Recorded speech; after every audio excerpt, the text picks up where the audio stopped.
calon guru penggerak Angkatan 9 Kabupaten Bangli. Video ini merupakan tugas demonstrasi kontekstual modul 1.3 visi guru penggerak. Pada video ini saya akan memaparkan prakarsa perubahan yang saya rancang dengan menggunakan tahapan belajar. Prakarsa perubahan yang saya rancang menggunakan paradigma inquiry apresiatif. Inquiry apresiatif ini dikenal sebagai pendekatan manajemen perubahan yang berbasis kekuatan yang kolaboratif, menggunakan pendekatan psikologis positif di sekolah. Pendekatan IA ini dimulai dengan mengidentifikasi hal baik yang ada di sekolah, mencari cara untuk mempertahankan dan mencari cara untuk kembangkan ke arah yang lebih baik untuk sebuah perubahan. Paradigma inquiry apresiatif saya lakukan dengan menggunakan tahapan belajar, yaitu mulai dari B, buat pertanyaan, A, ambil pelajaran, G, gali mimpi, G, jabarkan rencana, A, atur eksekusi. Adapun sisi yang saya coba untuk buatkan prakarsa perubahan adalah terwujudnya generasi cerdas berkarakter sesuai nilai-nilai Pancasila. Terdapat dua komponen pada visi yang saya buat, yaitu cerdas berkarakter dan nilai-nilai Pancasila. Cerdas berkarakter visi ini meliputi cerdas intelektual, emosional, dan spiritual yang dibarengi dengan karakter yang baik. Nilai-nilai Pancasila dicirikan dengan beriman, bertakwa kepada Tuhan Yang Maha Esa dan berakhlak mulia, berkebinekaan global, bergotong royong, mandiri, bernalar kritis, dan kreatif. Prakarsa perubahan yang saya coba wujudkan adalah meningkatkan kepercayaan diri murid dalam berpendapat. Ini merupakan salah satu komponen kecerdasan emosional. Hal ini saya pilih karena saya melihat sudah ada kepercayaan diri murid dalam berpendapat, akan tetapi baru terlihat pada beberapa menit saja. Ini dapat saya lihat pada saat menjawab pertanyaan maupun refleksi hasil akhir pembelajaran, baik secara lisan maupun tertulis, yang hanya diisi oleh murid yang sama. Rancangan prakarsa perubahan mulai dari B, yaitu buat pertanyaan. Pertanyaan yang saya ajukan pada tahap ini adalah: 1. Mengapa anak tidak percaya diri dalam menyampaikan pendapat?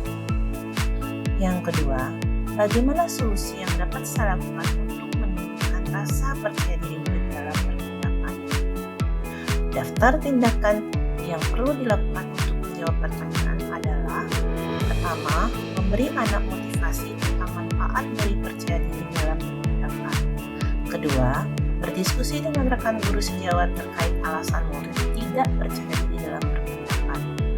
Ketiga, mencari informasi melalui media sosial, solusi yang dapat saya lakukan untuk menumbuhkan rasa percaya diri dalam berpendapat.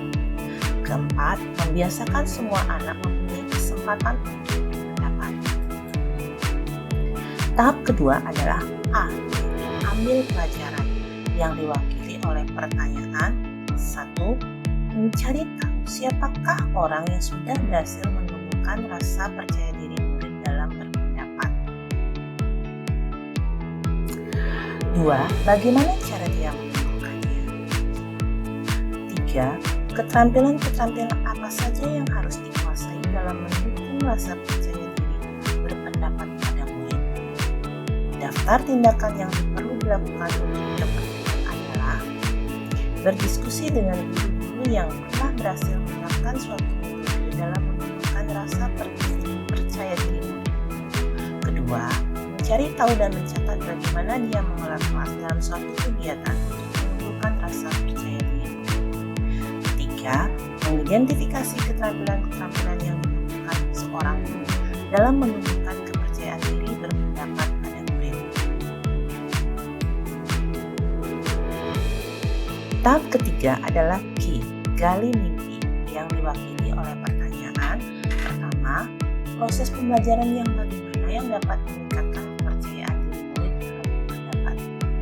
Kedua, apa hal-hal baru yang dapat saya tumbuhkan apabila kepercayaan diri murid sudah meningkat. Tiga, apa saja yang dapat mendukung agar rasa percaya diri murid dalam berpendapat terus tumbuh dan berkelanjutan. Daftar tindakan yang perlu dilakukan untuk menjawab pertanyaan tersebut adalah: pertama, merancang proses pembelajaran yang memberikan kesempatan sebanyak-banyaknya kepada murid untuk menyampaikan pendapat secara tertulis maupun lisan. Dua, menjaga keberlangsungan kepercayaan diri murid dengan menerapkan kebiasaan-kebiasaan tersebut secara berkelanjutan. Tiga, memberikan umpan balik secara langsung kepada murid yang sudah percaya diri untuk mengajukan pendapat. Tahap keempat adalah uji jabarkan rencana yang diwakili oleh pertanyaan. 1. Langkah apa saja yang dapat dilaksanakan untuk mendukung usaha meningkatkan kepercayaan diri murid dalam berpendapat? 2. Bagaimana menentukan bahwa kepercayaan diri murid dalam berpendapat sudah meningkat? 3. Apa langkah sederhana atau pertama yang bisa dilakukan untuk meningkatkan kepercayaan diri murid dalam berpendapat? Daftar tindakan yang perlu dilakukan untuk menjawab pertanyaan tersebut adalah: pertama, selalu memberikan penghargaan kepada setiap murid yang sudah mau menyampaikan pendapatnya baik secara verbal maupun tindakan. 2. Menyusun indikator ketercapaian peningkatan kepercayaan diri murid dalam berpendapat. 3. Memberikan motivasi agar siswa memiliki kepercayaan diri dalam berpendapat dan manfaatnya jika mereka memiliki kemampuan tersebut. Tahap kelima, terakhir adalah atur eksekusi yang diwakili oleh pertanyaan. 1. Siapa saja yang akan saya libatkan dalam mewujudkan rencana ini? 2. Kapan rencana menumbuhkan kepercayaan diri murid akan mulai dilakukan? 3. Siapa yang bisa mengamati dan memantau proses rencana ini? 4. Bagaimana pencatatan kemajuan kepercayaan diri murid dalam berpendapat? 5. Bagaimana cara menjaga kepercayaan diri murid dalam berpendapat yang sudah ada secara rutin? Daftar tindakan yang perlu dilakukan untuk menjawab pertanyaan tersebut adalah: 1. Mengajak guru-guru untuk terlibat dalam meningkatkan kepercayaan diri murid dalam berpendapat.